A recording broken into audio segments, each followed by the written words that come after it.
Had a really nice email through overnight, everyone. I want to tell you all about it.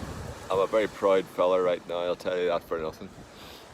Email through from the fellas out of the pop band Tears for Fears. Now, they're big fans, it would seem, as am I, of them.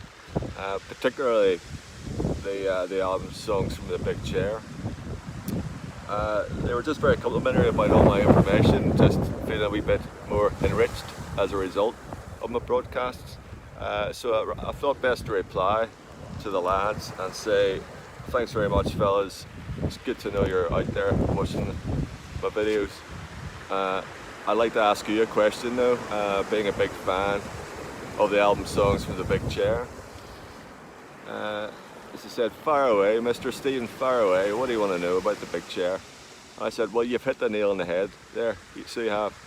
I said, I want to know about The Big Chair itself.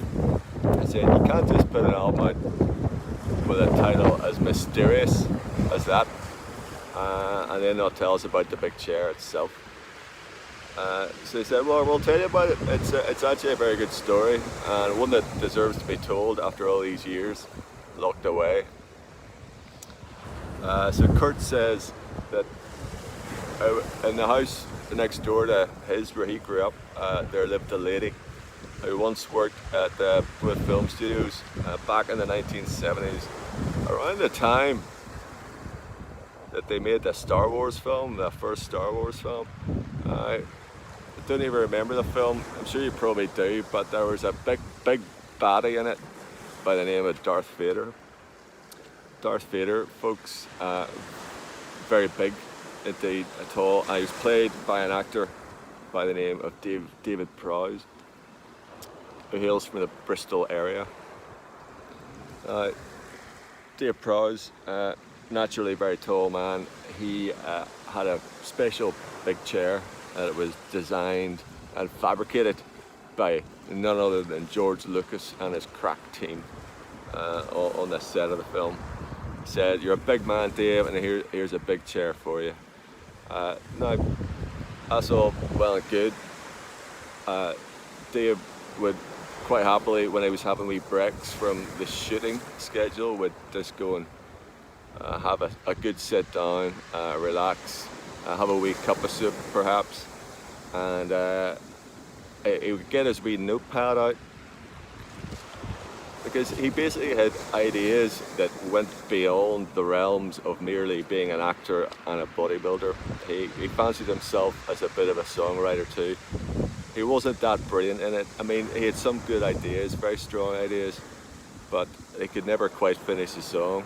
And what he would do, whenever they would say, get back on set, Dave, we're shooting another scene. He would quickly stuff the wee bits of paper, the half-written song ideas, into his big pockets. I don't even remember his pockets in the Darth Vader costume had these big, quite loose, big pockets, which were not in keeping with the rest of the costume, I'm sure you'll agree. What would happen is some of the notes would fall out and they fall down in the creases of the big chair.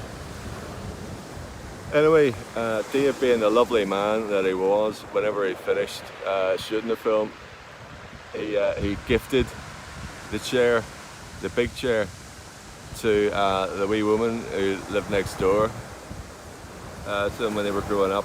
And the fellas would go around there as, you know, as children, because they were friends back then too, of course. And they would try to scale the lofty heights of the big chair. They would get on top of each other's shoulders and get up there, and I think it was Kurt who managed to reach the summit of the chair first. He says, hey Roland, look at me, I'm up with a big chair. I found a few bits of paper up here. Looks like it's someone's handwriting, and it looks like it might be a few ideas for songs. Do you fancy starting a band maybe when we grow up? So that's what they did. But the songs, folks, the songs came physically from the big chair, which none of us knew before, but you know all about it now, so you do.